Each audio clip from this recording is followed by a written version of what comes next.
Karate కళ్యాణిపై దాడి ఘటనలో 10 మందిపై కేసులు నమోదు చేశారు ఆదిబట్ల పోలీసులు. పలు సెక్షన్ల కింద కేసులు నమోదయ్యాయి.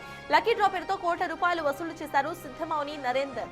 ఆదిబట్ల వండలా సమీపంలో ఫార్చునర్ కార్ పేరుతో లక్కీ డ్రా ప్రచారం చేస్తూ ఉండగా నిందితులను రెడ్ హ్యాండెడ్ గా పట్టుకున్నారు కరాటే కళ్యాణి వెంట పంజాగుట్ట పోలీసులు వెళ్లగా వారి ముందే 10 మంది నిందితులు ఆమె చున్నీని లాగారు, చంపేస్తామంటూ బెదిరించారు, మొబైల్ లాక్కొని అసభ్యకరంగా ప్రవర్తించారు, ప్రైవేట్ పార్ట్స్ టచ్ చేయడానికి ప్రయత్నం చేశారంటూ ఫిర్యాదు చేశారు కళ్యాణి. గతంలో నిందితుడు నరేందర్ పై మీర్పేట్ పోలీస్ స్టేషన్ లో చైన్ స్నాచింగ్ కేసెస్ సైతం ఉన్నాయి.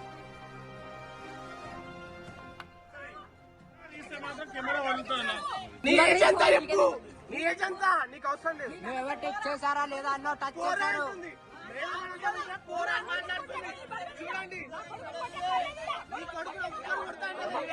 రెస్పెక్ట్ లేదా నీకు? రెస్పెక్ట్ లేదా? రెస్పెక్ట్ లేదా మీకు?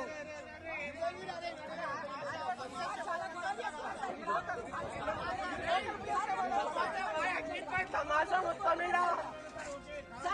తమాషా మొత్తం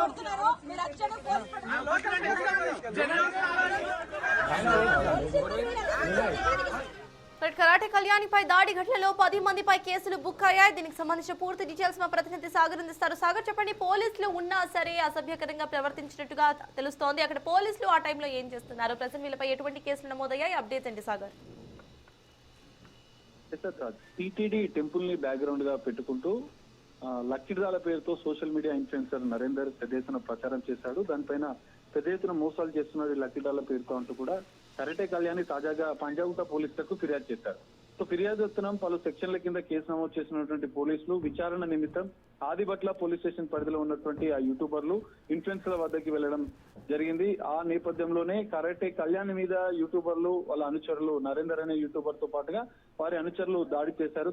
ఈ వివాదం కొంత పెరిగింది. అనంతరం ఆదిబట్ల పోలీసులకు కరాటే కళ్యాణి ఫిర్యాదు చేశారు. యూట్యూబర్ నరేందర్ తో పాటుగా మరో 10 మంది పైన కూడా కేసులు నమోదు చేశారు. పలు సెక్షన్ల కింద దాడికి సంబంధించి కావచ్చు, యూట్యూబ్ లో ప్రచారానికి సంబంధించి కావచ్చు, దీనికి సంబంధించి కేసులు నమోదు చేశారు. అయితే తాజాగా యూట్యూబర్ నరేందర్ లక్కీ డ్రాల పేరుతో మోసాలకు పాల్పడుతున్న నేపథ్యంలో గతంలో పంజాగుట్ట పోలీస్ స్టేషన్ లో కేసు నమోదైన నేపథ్యంలో నరేందర్ ని అరెస్ట్ చేసినట్లు కూడా తెలుస్తుంది. నరేందర్ తో పాటుగా తన ఫోన్లను సీజ్ చేయడం, తన ఫార్చునర్, ఎందుకంటే ఈ కేసులో ఇప్పటికే సోషల్ మీడియా వేదికగా సైబర్ క్రైమ్ పోలీసులు హైదరాబాద్ సిపి సజ్జనార్ కూడా సోషల్ మీడియాలో లక్కీ డ్రాలు నిర్వహించడం, లక్కీ డ్రాల పేరుతో మోసాలకు పాల్పడడం, దానికి సంబంధించినటువంటి ప్రచారం చేయడం పైన కూడా కొంత హెచ్చరికలు జారీ చేశారు. ఈ నేపథ్యంలోనే ఈ యూట్యూబర్ పైన టీటీడీ బ్యాక్గ్రౌండ్ గా, అంటే భక్తుల మనోభావాలను దెబ్బతీసే విధంగా, వాళ్ళని ప్రేరేపించే విధంగా, వారిని ఆశ పెట్టే విధంగా కూడా నరేందర్ యూట్యూబర్ టీటీడీ టెంపుల్ వద్ద ఈ లక్కీ డ్రాకి సంబంధించినటువంటి ప్రచారం నిర్వహించిన నేపథ్యంలోనే ఫిర్యాదు చేశారు.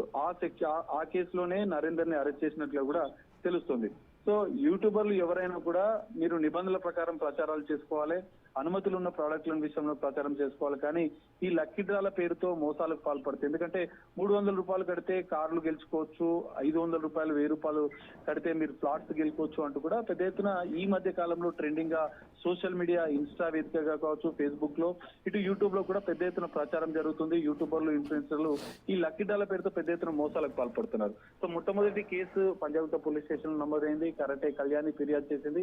సో ఈ కేసులోనే నరేందర్ యూట్యూబర్ ని అరెస్ట్ చేశారు. తదుపరి విచారణ కూడా ఇంకా జరుగుతుంది. అయితే ఈ కేసు దర్యాప్తులో భాగంగా అక్కడికి వెళ్ళినటువంటి పోలీసుల సమక్షంలోనే పోలీసులు ఉండగానే కరాటే కళ్యాణి పైన దాడి జరిగిన నేపథ్యంలో ఆదిబట్ల పోలీసులు కూడా కేసు నమోదు చేశారు. సో ఈ 2 కేసులలో కూడా నిందితులు ఇద్దరు ఉన్నారు, అందులో ఆ కేసులో ఉన్నారు. సో తదుపరి దర్యాప్తు అనంతరం కూడా మరికొంతమందిని ఈ కేసులో ఇన్వాల్వ్ ఉన్నటువంటి వారిపైన కూడా చర్యలు తీసుకునే అవకాశాలు కూడా కనిపిస్తున్నాయి. Sartaj. Yes, thank you, Sagar. తమాషా మొత్తం